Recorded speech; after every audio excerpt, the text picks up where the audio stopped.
En aquest vídeo us explicaré com treballar amb el Google Drive, que és una aplicació de núvol disponible al Google, que és molt útil per penjar i per tenir-hi els fitxers i carpetes que vulguem accedir a través d'un qualsevol ordinador en qualsevol punt del planeta, sempre i quan tingui internet i un navegador.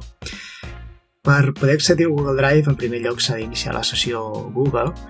Per saber si la teniu iniciada, simplement us heu de fixar en aquesta icona aquí dalt per veure si apareix la vostra fotografia o la vostra inicial amb un color de fons. Si és així, vol dir que ja l'heu iniciat, i si no és així, vol dir que l'heu d'iniciar. Un cop la tingueu iniciada, apretant aquest botó d'aquí, que és el que desplega les aplicacions de Google, haurem de buscar l'aplicació Drive, que és aquesta icona triangular de color verd, groc i blau. Quan hi fem clic, se'ns desplega la pàgina principal i veiem el següent. Començant per l'esquerra, veurem que el primer dibuix, la primera icona, és la icona del Drive, que quan hi fem clic simplement ens dirigeix a la pàgina principal, que és la que estem veient en aquest moment. A continuació hi tenim un botó que es diu Nou i serveix per crear o penjar fitxers i carpetes noves. Fixem-nos què ens ofereix.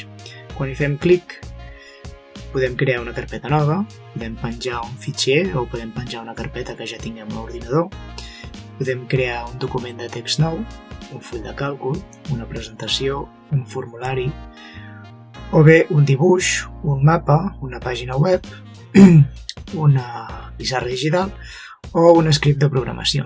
Aquestes són totes les opcions que ens ofereix el Google Drive, que són moltes i molt interessants, i més endavant les anirem veient una per una.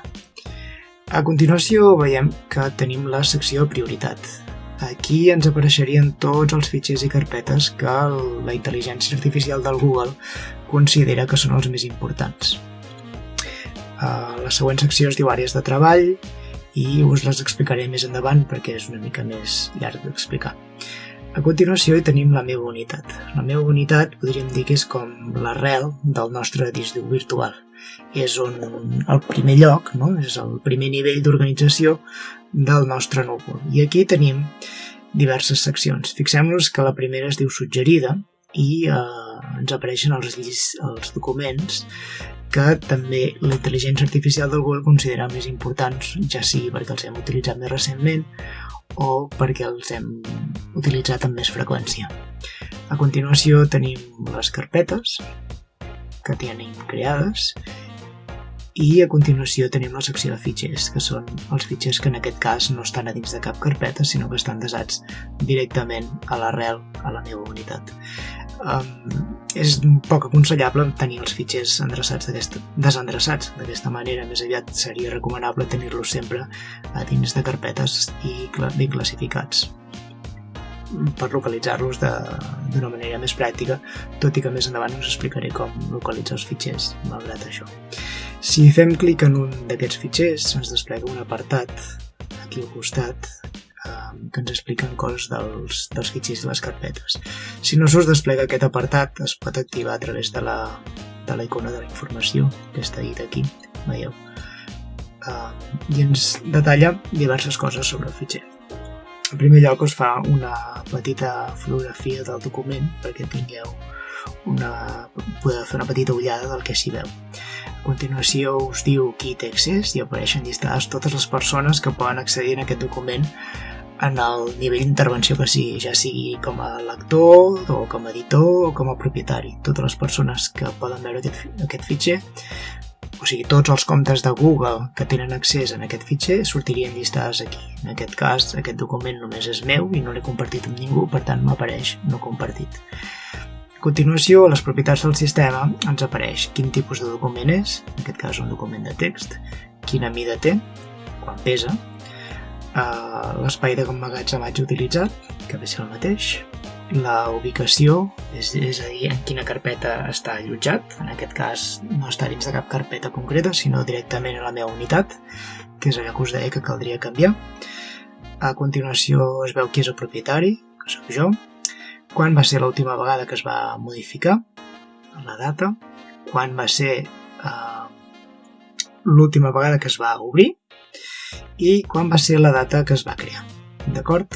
A continuació tenim una opció que ens permet afegir una descripció d'aquest fitxer per si el títol no és prou descriptiu. Si volguéssim afegir més dades, més explicacions, perquè nosaltres o qualsevol altra persona tingui més informació sobre el contingut d'aquest arxiu, simplement podem clicar en aquest llapis i podríem escriure més descripcions en aquest espai. D'acord? I si fem clic a fora ja se'ns desa aquesta informació. A continuació tenim el següent apartat que es diu activitat i aquí se'ns detalla totes les persones que han intervingut en aquest document i què hi han fet. Ens apareix la data en què han intervingut, ens apareix l'acció que hi han realitzat i el títol de l'acció. D'acord? Què més trobem? Si continuem anant aquí a l'esquerra, a mi m'apareix un apartat que es diu unitats compartides, que a vosaltres probablement no us apareixerà. Les unitats compartides són com carpetes senceres que es comparteixen amb molta gent a la vegada i tothom hi pot accedir, i tothom hi pot desar arxius i tothom hi té accés al mateix temps. En el vostre cas no us apareixerà, sinó que us apareixerà la següent, que és compartit amb mi. Quan feu clic en aquesta secció, veureu que hi apareixen els documents i les persones que tenen documents i carpetes compartits amb vosaltres. Aquí dalt, fixeu-vos, m'apareixen les 3 persones que tenen documents compartits amb mi i els documents que cadascuna d'aquestes persones té compartits amb mi. Veieu, l'Elvira Sandoval té aquests 2 compartits, l'Svitlana aquests 2 i l'Ester aquest. Aleshores, més endavant ens apareix la llista dels documents que podem endreçar de diferents maneres. Els podem endreçar per la data de compartició, pel nom que tenen, per la darrera data de modificació, per l'última vegada que vaig modificar jo personalment o l'última vegada que vaig obrir jo personalment. La fletxa d'aquest costat ens permet endreçar els arxius en ordre ascendent o descendent. D'acord? A continuació tenim la secció de recents. Aquí ens apareixen els documents que hem utilitzat més recentment. El primer seria el més recent i a mesura que és menys recent anirà sortint a continuació de la llista. D'acord? Aquest és el més recent i al final de la llista seria l'últim que vaig estar remenant. D'acord? A continuació tenim la secció de destacats. Aquí ens apareixerien els fitxers que nosaltres volem destacar especialment. Per destacar un fitxer és tan senzill com accedir-hi, fer-hi un clic amb el botó dret i afegir-lo a destacats. Si afegim aquest document a destacats, ara veurem que en aquesta secció ja no ens apareix buida, sinó que ens apareix justament aquest fitxer. Aquesta secció és útil per tenir els fitxers a mà, els que més ens interessin, d'acord? I a continuació hi tenim la paperera. Aquí a la paperera s'hi guarden tots els documents i carpetes que hem esborrat i s'hi estan durant 30 dies. Al cap de 30 dies s'esborren automàticament, però sempre podem buidar la paperera en qualsevol moment fent clic en aquest botó d'aquí. És simplement això.